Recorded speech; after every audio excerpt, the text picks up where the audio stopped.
بسم اللہ الرحمن الرحیم۔ السلام علیکم۔ اہم اسلامیات پارٹ 2 پیپر نمبر 3 سود کی حرمت اور نقصانات موسٹ امپورٹنٹ کوشچن لیکچر آپ کی خدمت میں پیش کرتے ہیں۔ سود کی حرمت اور اس کی مختلف شکلیں۔ سود کی تعریف۔ سود کو عربی زبان میں ربا کہتے ہیں۔ لغت میں ربا کا معنی زیادتی بڑھانا اور بلندی کے ہے۔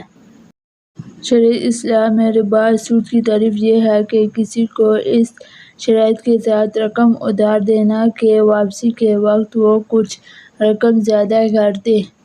مثلاً کسی کو سال یا 6 ماہ کے لیے 100 روپے دے قرض دے تو اس سے یہ شرط کر لی کہ وہ 100 روپے کے 120 روپے دے گا۔ مہلت کے عوض یہ جو 20 روپے زیادہ کر دیے یہ سود ہے۔ سود کی حرمت۔ اللہ تعالیٰ کا فرمان ہے، اے ایمان والو، اللہ سے ڈرو اور جو سود لوگوں کے پاس باقی رہ گیا ہے اگر ایمان والے ہو تو اسے چھوڑ دو۔ اگر تم نے ایسا نہ کیا تو اللہ اور اس کے رسول صلی اللہ علیہ وسلم کی طرف سے جنگ کے لیے خبردار ہو جاؤ۔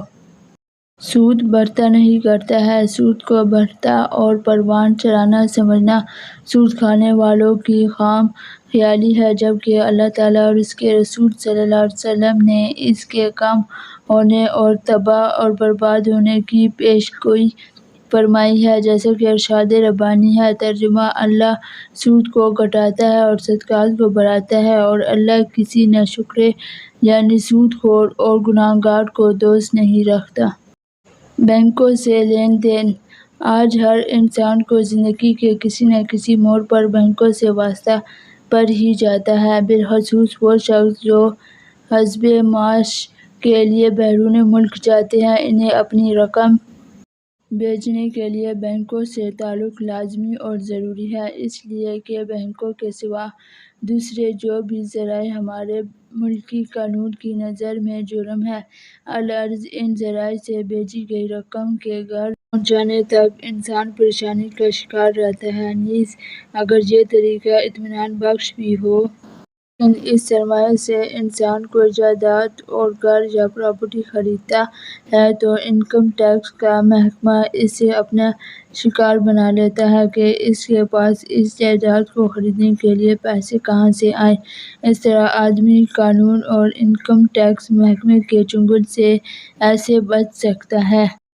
ایسے حالات میں علماء نے مسلمانوں کو اس بات کی اجازت عطا فرمائی ہے کہ وہ بروقت ضرورت سودی بینکوں کے ذریعے اپنی رقم منتقل کر سکتے ہیں۔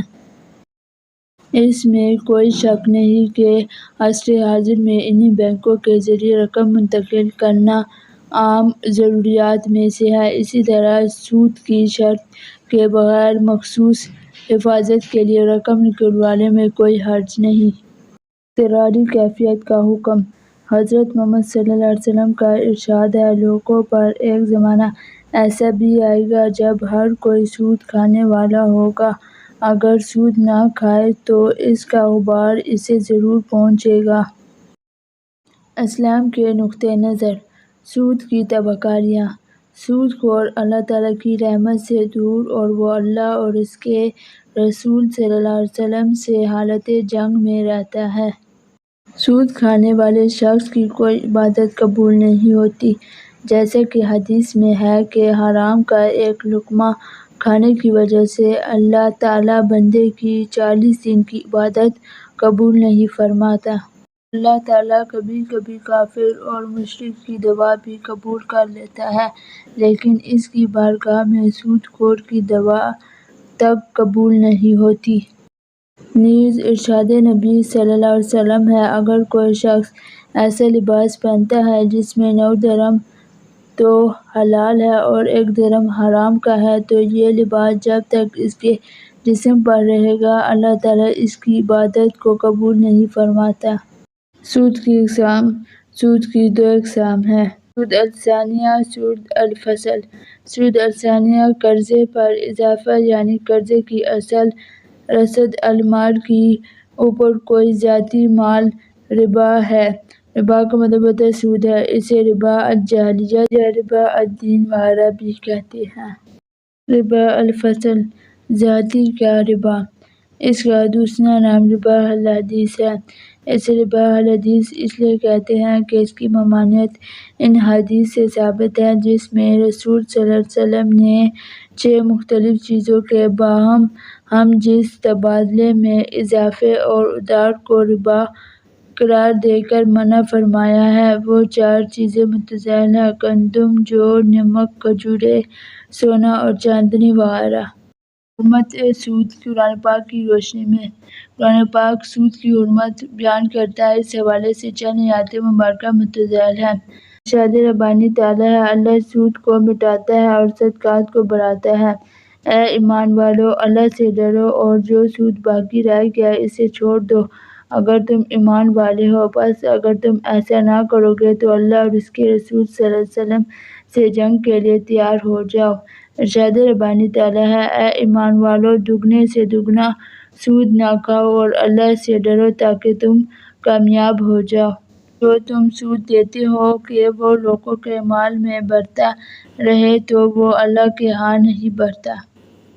حرمت سود، حدیث کی روشنی میں نبی صلی اللہ علیہ وسلم نے بھی سود کی حرمت بیان فرمائی ہے۔ اس حوالے سے چند حدیث نبی صلی اللہ علیہ وسلم متزائل ہیں۔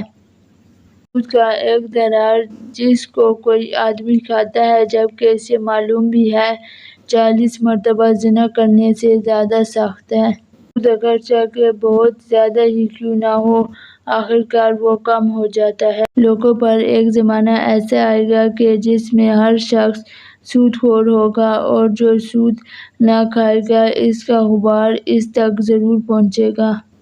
انشاءاللہ دوسرے لیکچر ہم سود کے معاشی نقصانات آپ کی خدمت میں پیش کریں گے۔